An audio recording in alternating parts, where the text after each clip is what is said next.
college, you're watching Shasta's Journey, and my name is Shasta Garcia. This show is all about the people who I get to meet along my path to purpose. And you don't really know where you're going to meet these people. For instance, the guest for this show, I met him in a coffee shop, and we just so happened started talking about our faith and how it has impacted our life. And it's truly incredible, the people who we get to meet and the things that they have to share with us that can teach or inspire us. So I'd love to introduce a wonderful special guest who has a story that's empowering and motivating. He's a local author, and his name is Cuno Wiederhold. Wiederhold? Wiederhold. So yes, we just recently met. Yes. And he is phenomenal. I have gotten a chance to read some of his pieces. And he's from Amador County. Mm-hmm. And how long have you been writing? On again, off again. I want to say it all started back in like 1983 or 84.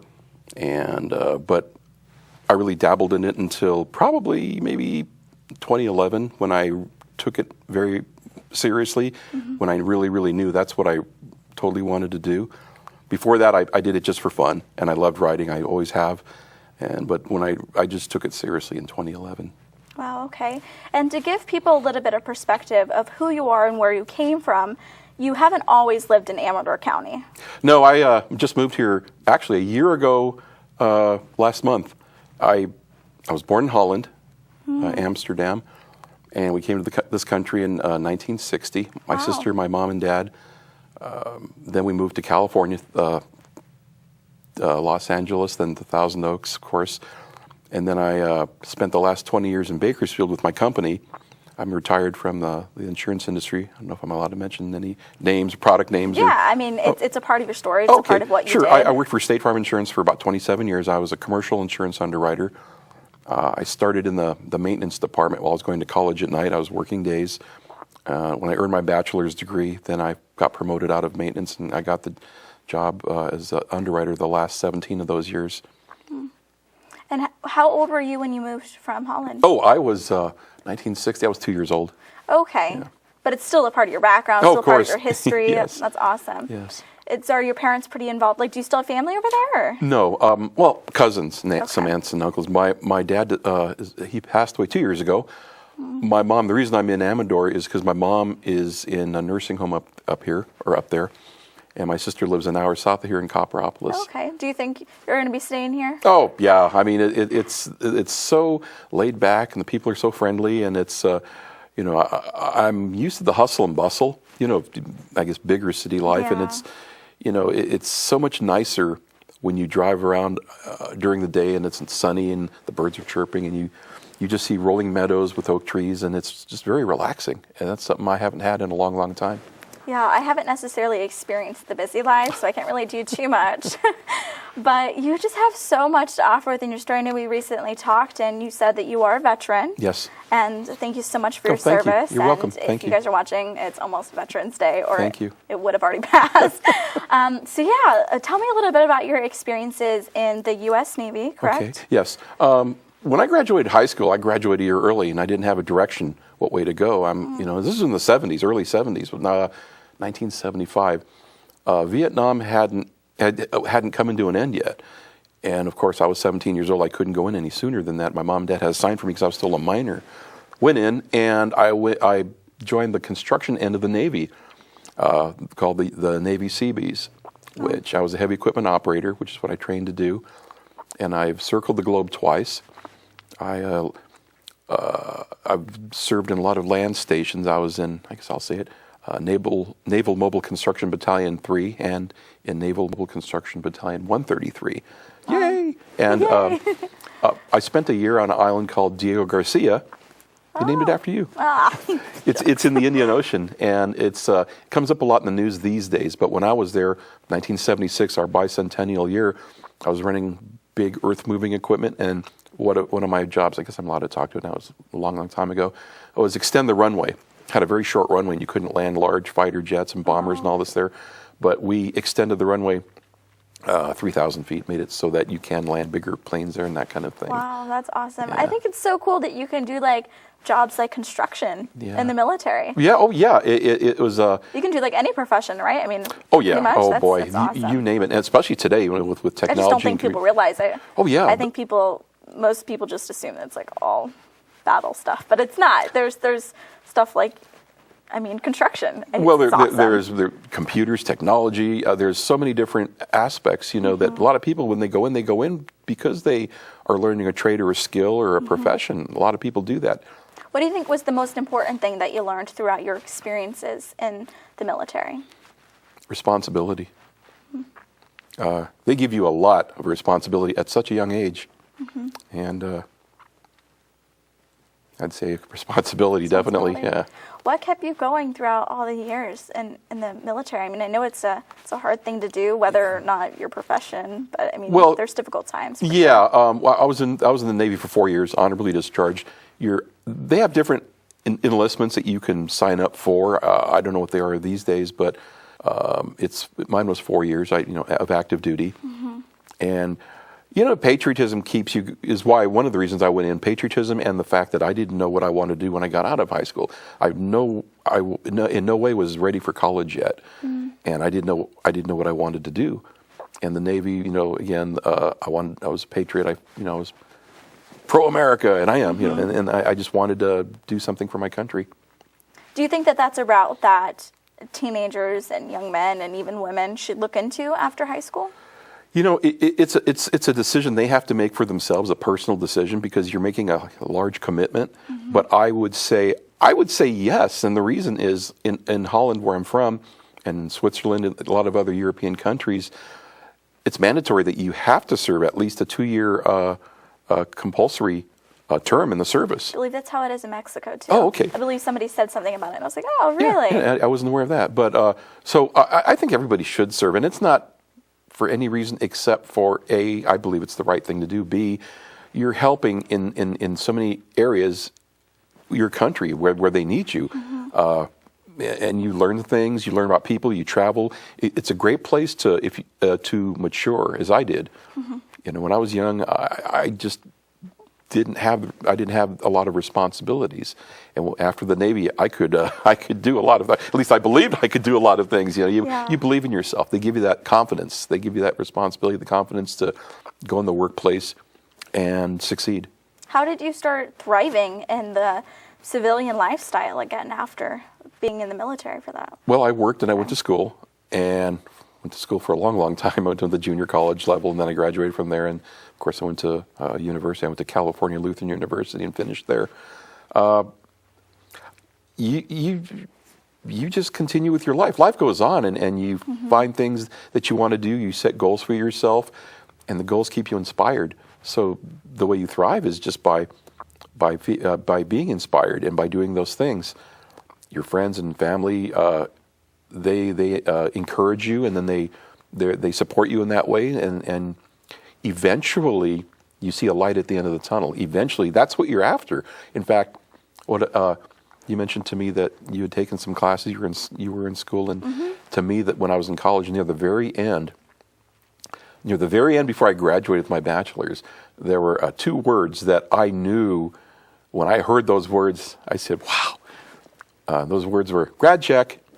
So when they say grad check, you know you're at the end. You're in your last semester, and you're going to graduate like in 3 months or whatever it is. I haven't heard that one yet. Yeah, you will. You will. And you're just going to go, wow, I can't believe it. Oh, I'm sure it's going to be an amazing feeling, that's for sure. Yeah. We were actually at Starbucks. Yes. And I was studying world religion, just typing away at my laptop, reading stuff out loud.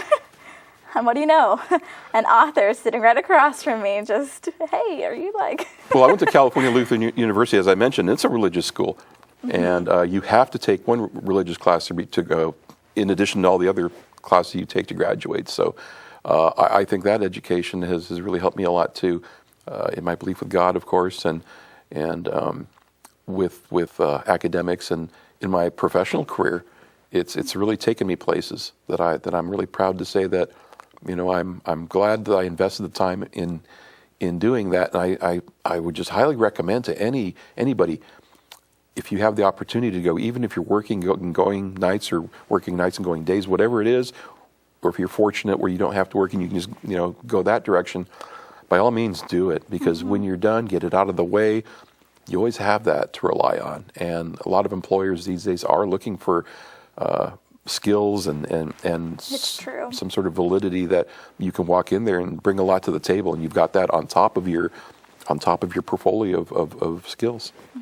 I know you had mentioned your faith in God, and I know it's a big part of who you are and the reasons you do what you're doing. And I think it's a really vital topic that's so apparent within your life, and it's made you the person who you are today. So where exactly in your life did you find God? He was always there, and it was always me that went by the wayside. And usually, he gets your attention. He does that in a lot of different ways, and I'll give you some examples here in a minute. Once he got my attention for the last time, he said he doesn't. When he appears, when he comes in your life, I always expected a burning bush experience. I'm walking along and there's this bush on fire and Cuno and da-da-da, and it doesn't work like that. You just find yourself in trouble, or you find yourself in a bad way, or something has happened to you, and then when you've run out of things that you think you can handle, you reach to God, and there He is. The examples I'll give you: 10 years ago, I hit some hard times. I was going through a divorce. My dad had just had a stroke. Somebody stole my ID on my and was ringing up large sums on my credit card. I was working 6 days a week. Let's see, I had 2 dogs and my son to take care of, and there were a few other things that happened along the way. But all this happened during the course of like 2 months, and I'm going, I don't believe this. I look up and I said, can you give me a few more things that I can tackle? I thought, boy, I don't need this right now. And all this horrible stuff. The city sent me a letter. Your weeds are growing over your fence. Your neighbors are complaining, and with your HOA, they're sending you letters, and all this stuff is going on. It was a wake-up call. Yeah, and then with my dad's stroke, and my mom had a surgery coming up, and it left her quadriplegic. So I had all these little things on my plate, little big things on my plate, and I'm going, I don't believe this, and I don't even know which way to turn. And you weren't aware of who God was at the time? Oh, I was. Oh, you were. Yeah, okay. but You didn't have that relationship though? Not like I do today. Okay. He was always there for me. I've always been a Christian. Mm-hmm. I've always been a believer, but I didn't go to church. I didn't pray like I do now, and from that day forward. But I didn't know which way to turn. A lot of bad things were happening, and all at one short period of time, and I didn't know what way to turn. I fell to my knees and I prayed, and I said, why is this stuff happening? What did I do? Why are you doing this to me? Mm-hmm. And after I prayed, guess what happened? Nothing. So I have to say that. No, it gets better. So I prayed again and again. I did for the whole week. Then amazing things started happening. I mean, because I prayed long and hard, and I was crying. I mean, I was going, I've never had this experience. And the good things, all of a sudden, boom, I started laughing because I started feeling calm again. I didn't have this pressure on my chest like I had. I started feeling relaxed. I go, why am I laughing? These bad things have just happened to me like last week. I started feeling good. Answers were coming. I was laying in bed. I'm not kidding you. At like 2, 3 in the morning, all of a sudden, I sprang out of bed. We got Mom's problem taken care of. I'm moving her in with me, and we'll rent out her house. Boom, that problem solved.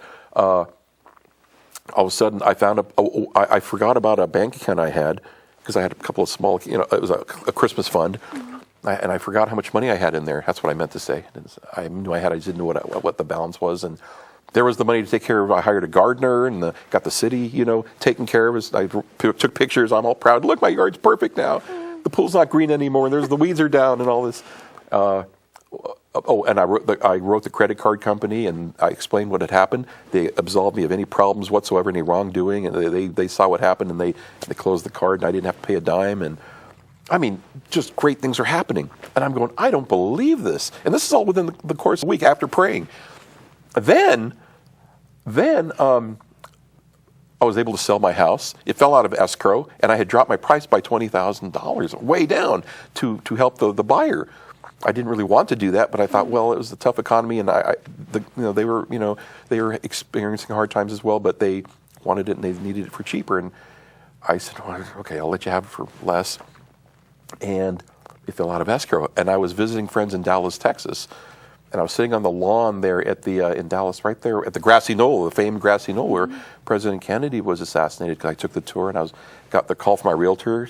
My realtor says, "Are you sitting down?" I said, "Yeah." She goes, "Guess what?" I go, "What?" "I'm waiting for good news." She says, "Your house fell out of escrow." I go, "Oh no!" And on top of that, Bakersfield is notorious for windstorms. The wind came through, blew down my fence. There was like a ton of mud in the pool. My fruit trees were all falling over. This was all when you were in Texas? Yeah. Oh my and I gosh. couldn't believe this. I said, "Are you kidding me?" And I was One thing after another. Yeah, and I go, real wrath of God stuff. And so I prayed, and then my realtor called me back. I go, "What are we going to do?" She says, "We're going to relist your property for what you were asking for originally, without the discount." 2 days later, I got 2 cash offers. Not one of them gave me counter offered me. They were fighting over buying the house from me at the higher price. So I didn't have to even reduce my price. Then they bought the house looking like in shambles with the fence down, the trees over, and the pool full of mud. Not because I had paid a lot of money to get it clean and make it look beautiful, presentable, as it did on what was it, Zillow or one of those real estate things. So that was a blessing. But how could all that have happened when I was away from home? All these things were taken care of. Of course, thank you to my realtor. She was wonderful. Her and her husband, they took care of me when I was away. I just so appreciate her so much. But God was there. The timing, it was all about timing. The way He manipulated all that and got it all to where everything had to fall in place, just like that. If one little thing was out of sequence, it wouldn't have happened. And it did. And I got the full price for my house and I sold it. So many things happened with the power of God, just through prayer, that I don't want to say amazed. That's too weak of a word, but I'm just excited and amazed then, okay? But these things happen, and they happen through prayer and belief and faith, It truly does. It's stories of God's faithfulness, and it's incredible because we need to share those things because it's authentic, it's real. I mean, it's the real deal. It's things that you've been through, and nobody can deny it. And one more thing I wanted to mention. I apologize. I don't mean to interrupt. No, you're so good. You weren't interrupting. My brother-in-law, during the time I was going through all that stuff I was going through, and after the good stuff started happening, about a year or two after that, so it was about 2008, 2009. He was just about to retire from construction. He's a contractor, and a good one at that. And he belongs to the church too, and he was doing projects for the church. Well, prior to that, he hadn't had a job in a long time when the economy took a turn for the worst, and he lost his house. Or I'm sorry, he was forced to sell his house. He didn't want to sell it, but he was forced to. And I told him, I gave him my testimonial, and I told him of all my, and he heard all those things from my sister, and he heard them from me too, firsthand. But then here's this was the icing on the cake, and this really happened to me. An old family friend, in their late 70s, asked me if I wanted to buy some property in Hawaii. I said, "I can't afford that. Are you nuts?" I mean, that's what I said. And they're in their 70s. They're old. My mom and dad have known them for 60, 70 years, and I can't afford that. She says, "Well, make me an offer." I says, "Look, I can't afford land in Hawaii. Come on, I'm just recovering from some big financial things that happened to me. I'm just getting back on my feet now myself." She looked at me and says, "Make me an offer." And I said, "I can't." Give me your website number. And she says, because we were at a little party at their house. We went back home. And I thought about it, and I said, I really can't afford it. I don't even know. She didn't even give me an idea. So I'm laying there in bed, and because the way I always did my taxes, I always had the government take the money out a lot in the beginning from me, and I get smaller checks, but they take a lot of money, and I always get big amounts back at the end of every year. And then so I thought, well, wait a minute. Maybe there is a way I can do this. So I thought about it, and the amounts were consistent, and I thought, okay, let's try this. 3 years, this is how much money I'll probably get. I emailed her, and this is like about 1 a.m, because I write a lot, early in the morning, so I'm typing her a little email, and I'm thinking, half laughing, because I'm going, there's no way she's going to take this, no way. She's going to laugh in my face, and we'll both have a good laugh about it in the morning. I sent her, okay, here's my offer, da-da-da-da-da. And what it was, I said, I'll pay you this amount of money over 3 years' time, balloon payment at the end of 3 years. And this is my total offer. The next morning, she accepted it. And I said, "Are you kidding me?" And wow. So I was able to do it just with my tax returns. And I now own a nice amount of land in Hawaii. How cool And I is did that? it just with 3 tax returns that I had. And I thought, wow, this is amazing. through the power of God. I prayed, and he, just great things are happening. Yeah. Just amazing, just amazing. It's like divine appointments that God has purposefully done, and it's incredible. Yes, and I'm thinking he did it in part also. My sister was saying, he did it because he knew you were struggling. He wanted you to have faith, and he's showing you, if there's a way to do things, here you go. And he made things happen for me that's just amazing. So I told my brother-in-law that, and it uplifted him. And he still does projects for the church, and he's been getting jobs here and there, and things are turning around for him too. But I believe that my testimonial, because I've known him my whole life, or at least 40 years, he knows I wouldn't lead him astray, and he knows my heart. And boy, when I told him those stories, he got him inspired and excited too. Definitely. Yeah. I mean, I know that God has done just more than answer your prayers. Of course.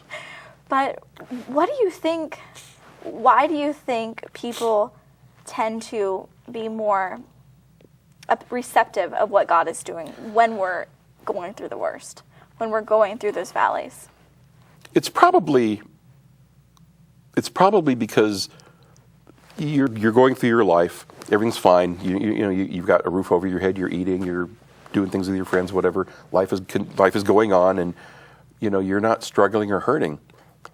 And the moment you have a hiccup in that road, you're not used to it, I think. And whether it's the economy or whatever it is, a loss of a job, the loss of a spouse or a family member, it could be anything, and you just don't know how to deal with it because you have never experienced it before and you don't know what to do.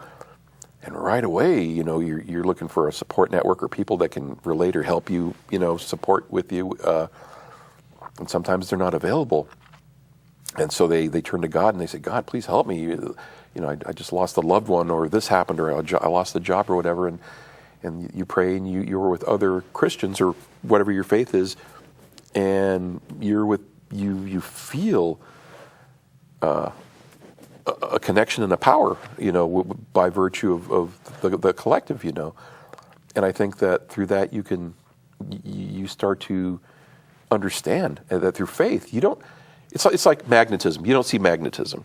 You don't see electricity. You don't see wind. You don't see wind. But it's there. It's powerful. Mm-hmm. If you put your finger in a light socket, you're going to get zapped. If you, with the wind, it can knock down trees and whatnot. But you can't see it. How do you know it's there? Well, through faith too, of course, but it's there. Mm-hmm. Just because you can't see it, it doesn't mean it's not there. And so I think it's the same with God, in our lives. Mm-hmm. And so he's always looking out for us. He's always watching us. And I always wondered, with so many people in this world and so many things that he has to do and so many things he's busy with, how can he find the time just for little old me? But he does. We're his children. I know the feeling. Yeah. I've asked myself that before. But in the midst of everything, how do you keep so sane in your writing and in your desires and your goals as a writer? Because this is truly where God has taken you, and this is what God has created you to do, when it comes down to it. I'd love for you to read a little something, and then also just kind of share your inspiration for writing and where it comes from. Sure. To answer the first part of your question, how do I keep sane? Well, see this gray hair? No, I'm kidding. I tease about that. I grade early in life. I'm going to say this because I want to share this. I learned this late in life. I learned this right after my 50th birthday. I kind of knew about it, but I really didn't really focus on it till then. Everybody has a gift or a specialty or something special God has given them. Everybody. I mean, I had a really good friend of mine that he's deceased now. He's older than he would have been 62 now, but he was a great artist. He could draw horses and cowboys and Indians, all this neat stuff. I mean, he was really good. And I asked him, why didn't you do this for a living? And he was soured about it, and he just didn't. He had issues, and he just didn't want to pursue it for a living. But that was his gift. But everybody has something, and here's the key. You have to find out what it is. God's not going to tell you. He's not going to say, hey, I think you should be an actor, or hey, I think you should, It's all a part of the process. Yeah, you should be an Olympic runner, or whatever it is. But he's not going to tell you. He's just going to give you some gifts and some hints and maybe a little push in that direction. But it's up to you to kind of figure it out. I've always loved literature. I've always loved to write. But I never took it seriously. I didn't take the journalism schools like I should have. Heck, when I was in high school, I didn't even take a typing class. We didn't even have computers when I was in high school, right? They came along in the early 80s, way later when I was in college. And so I was a commercial plumber for a while. When I worked for the city of Thousand Oaks, the city I lived in for many, many years where I grew up. And I came home many times muddy and digging ditches and all this. I came home one day, and I was working nights going to the junior college. And I saw my mom. I go, Mom, I don't want to dig ditches anymore. She goes, well, son, what do you want to do? I want to be a writer. And she looked at me, and there's this big, long silence, and she stared at me, and I thought, ooh, did I say something wrong? And she looked stern at me, and I thought, ooh, I must have did something wrong. I don't know. After the pause of silence, she looked at me and she said 2 words that changed my life forever. 2 simple little words. And it was a metaphor, but I didn't realize it until afterwards. But the 2 simple words she told me was, ready for this? Then write. And it was her validation and her encouragement that sparked me to move forward. It took a little longer than I had hoped, but nonetheless, it moved me in the right direction. Then I started reading a lot more. I started pursuing classes. I took seminars in Santa Barbara about writing and screenwriting and script writing, and I started doing things in that direction. Mm-hmm. I started focusing, and I noticed the things I wrote were getting better and better, and I joined Facebook in 2011. I always wrote little short stories. I love how you remember that. I don't. yeah, I just wrote little short stories here and there, and they got longer and longer. And I thought, God, I'm going to bore these people to death with my long. And I stopped with Facebook for a while because I thought I was boring people. Then everyone said, "Oh my gosh, where'd you go? We loved your stories." And I thought, really, you like those? And they keep writing those stories. They're good. And I go, sure, I don't mind. I just do that just to warm up, really, because I have arthritis in my fingers, and I type to keep my fingers limber, But back to the... Yeah, I think that just the fact that you were talking about that little push that your mom gave you, I think it's important for each and every one of us to be that push for somebody in our lives, and to just a simple word, like, do it. It was a metaphor, and that's what it meant. Just like the Nike commercial, just do it. And when she said, well, then write, it just hit me like a ton of bricks. I mean, it hit me. It was like, whoa, and it's like, why didn't I think of that? Why? It was that simple I just had no idea that was the push I needed. Unfortunately, we only have like a minute left. 30 minutes goes by so wow, fast. No kidding. I know. I could be here all night.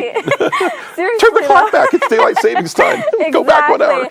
Well, I just want to thank you so much for being on Shasta's Journey. Shasta, thank you so much for having me. Reaching out to me in the coffee shop. Yeah. And I encourage you guys to reach out to people who you meet on a daily basis, whether it's in a coffee shop or somebody at the gas station. Encourage them. Give them the little push that they need to be taught, healed, or inspired. Thank you guys so much for watching. Please share your story at shastasjourney.com, and go to our Facebook page, and also watch other episodes on Shasta's Journey on YouTube. Bye, guys.